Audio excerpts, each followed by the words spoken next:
Speak something to say something. Check, check. Perfect. Okay. Check, check. No, Shake Shack. You're talking about Shake Shack. I had that for 2 days. I'm not having that. Oh, really? He just Yeah. had it before coming here. Oh. Yeah. Yeah. Which one is your favorite? I mean, Smoke Shack. Smoke Shack. I only with- had it once. I have no idea. But anyway, Yeah. yeah. So it's Smoke Shack. Smoke I Shack. have to try it before I go back home. Yeah, you should. You should try. I tried it once after, like, you know, all being here for 3 years. Aw. I'm not a really. I mean, I like Five Guys. Five Guys. Yes. Five Guys rocked. That's the best. It's better, a lot better than Shake Shack.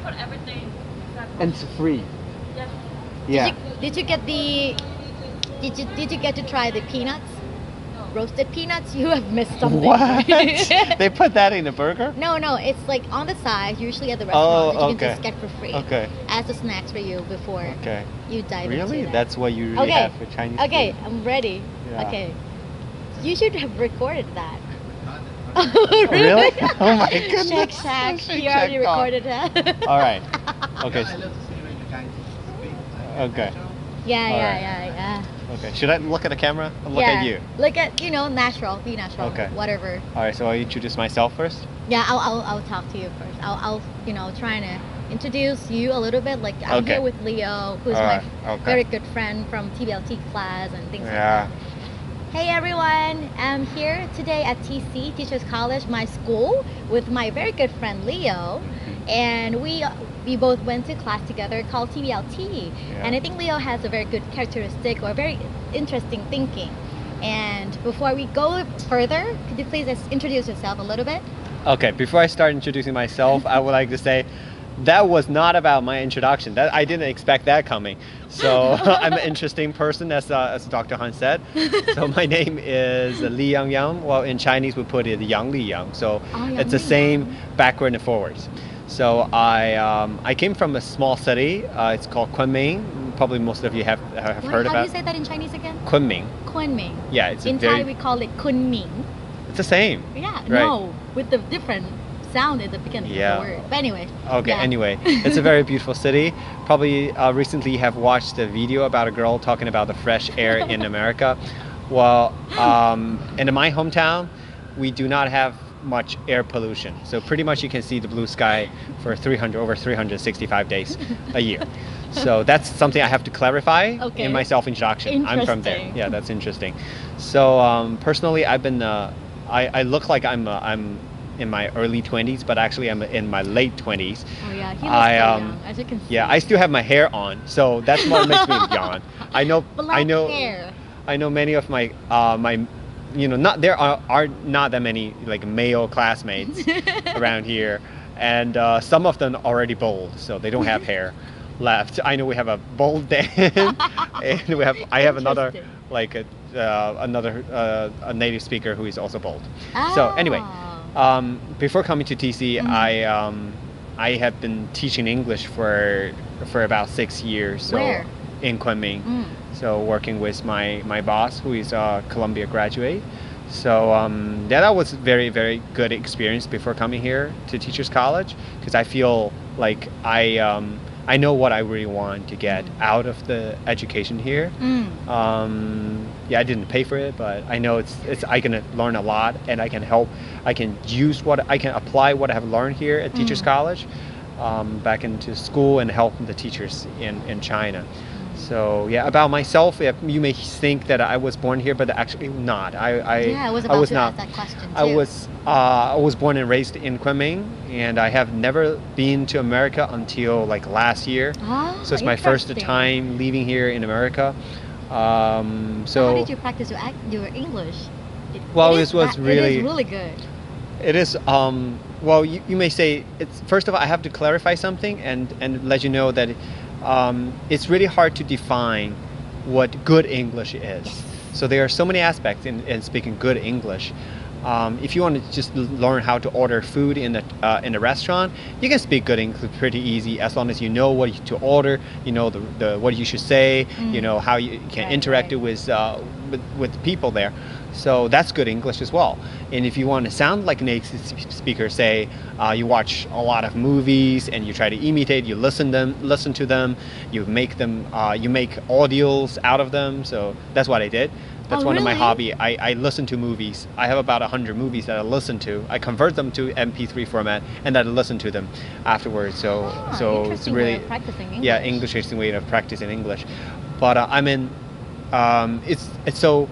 Please do not worry too much about speaking perfect English because even native speakers do have problems with English, and even my like EDM and EDD students, they still admit that they make mistakes. So it's okay, and just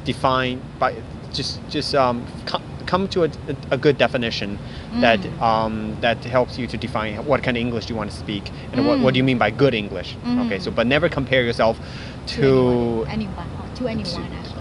native speakers or professors in English. So there's no way you can achieve that in one day. So another anecdote I would like to share with you is that you wouldn't believe that back in primary school, I was the worst. Really? In school in English. I set a record of the lowest English score was about 23. That's the highest score I've ever got throughout 6 years in primary school. What is the total score? 100. So it's 23 out of 100. So you wouldn't believe that. Right? So for 6 years, I was really a poor student in class. I tried to avoid English class as much as possible. And but when I got to the secondary school, my English instructor accidentally nominated me as an English course representative. What a good way to learn English. Well, I was so flattered at that time. I said, no way. Were you confident back then? No, not at all. So so for the first day, as one of my duties is to lead students to read in the morning. To what? To read in front of a class, to read with the class. So how big is the class? How big was the class? The class is about 50, 60 people. That's a huge class. So you have to read in English? Yeah, read in English, and you have to read it very well. Otherwise, the students would correct you and embarrass you. So the first day, I remember that I didn't do so. I prepared for about a couple of hours before doing it the next day. So I prepared a lot and I went on stage and the students still mock my pronunciation. So ever since then, I just worked very, very hard, preparing so much, listen to the cassette radio and try to imitate the pronunciation. I worked very hard for that. So can I say that it was a turning point for you? Yeah, it's definitely a turning point for me. So and you started very early on. Yes. So how old were you? Remember back then? 12? That was about 12. Yeah, about 12. That's back in 2000. Really still within the critical age, maybe. Right. Yeah. Yes, I think so. So after that, I fell in love with English, and when I was in senior high, I dated a girl who I met in an English speaking contest. You know, problems and girls usually the way to practice your English. And she speaks very good English, and so every day I would call her in English, so my mom would think that we're practicing English, but actually we're not. We're just talking to each other. So that's how I practiced my English for that while, and after that I became a huge fan of public speaking. So I took part in a lot of competitions, almost all the English speaking contests in college, and fortunately after graduation I got a second place in a nationwide competition. Wow. So that's what's something. But don't search it. It's not worth watching. So if you, I'll Google it after. No, okay. Anyway, so but that was kind of experience for me, and becoming the second place or after winning the game, I didn't really feel more confident in speaking English. Actually, I felt that there are so many people who can speak much better in English than I do. So I became more humble afterwards. So in summary about my experience in America and my experience as an English learner and a teacher, I would say set your goal right and do not do not pursue something that is out of your league. There's no way you can become perfect in English overnight. And also be humble. So when you can speak English, when you make some achievement, so always be humble enough to welcome changes in yourself. So that's pretty much everything I would like to share. That's very fascinating. That's fascinating. No, Can I ask a few questions about teaching back in China? Sure. So at what let's talk a little bit about your not your children, your students. At what age do you teach? I mean, not you, the students' age, not your age. Okay. I'm 29. I'm 30 next year. What age group? I taught students from 5 to 16. 5 to 16. That's a very big range. Yes. And do they speak English all the time? Yes, that's what we do. And how do you do that? Because I think at age of 5, you want probably, you don't really know that this is English, this is Chinese, and you just want to play with friends, right? And how would you deal with the kids if they tend to speak Chinese, not English?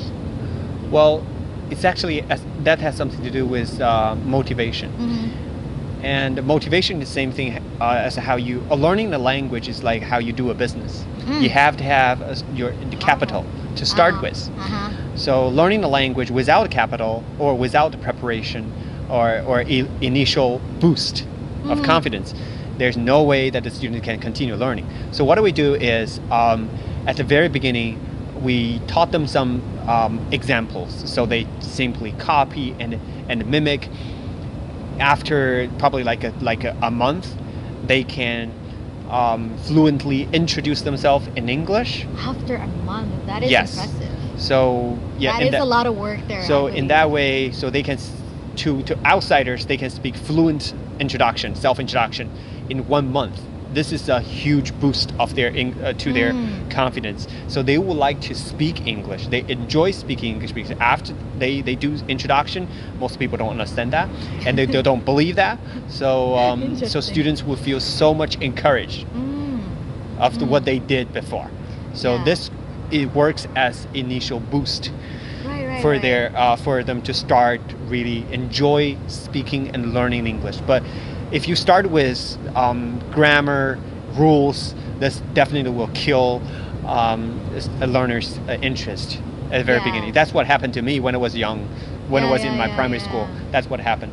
So it has to be pleasant for you enough to start, and you have to enjoy doing that every single day. Otherwise, you would just stop doing that because it's not enjoyable. It's not enjoyable, yes. So set the goals, set the realistic goals to start off, and then be humble with all the achievements that you have along the way. And the last thing, it has to be enjoyable. Start from the thing that you like. Yes. And that's pretty much what Leo says. And do you have anything else to add? No, that's a very good summary. That's nothing. No, there's nothing else I would like to say. And it's just good luck with your English learning. I mean, it's not that hard. It's not that hard. Oh, thank you very much. Thank you, Leo. And I heard that you're going back to China tomorrow. Yes. To do something very, very useful and very inspiring back in this old school that you have been taught. You've been teaching before. Thank you for joining me. Thank you. And safe travels. Thank you. ขอบคุณ Thank มาก you. ค่ะ I don't know how to say that, but anyway, thank you. ขอบคุณค่ะ Thank you. Awesome job. Wow. Thank you. You've done. Oh, come on. He's so good.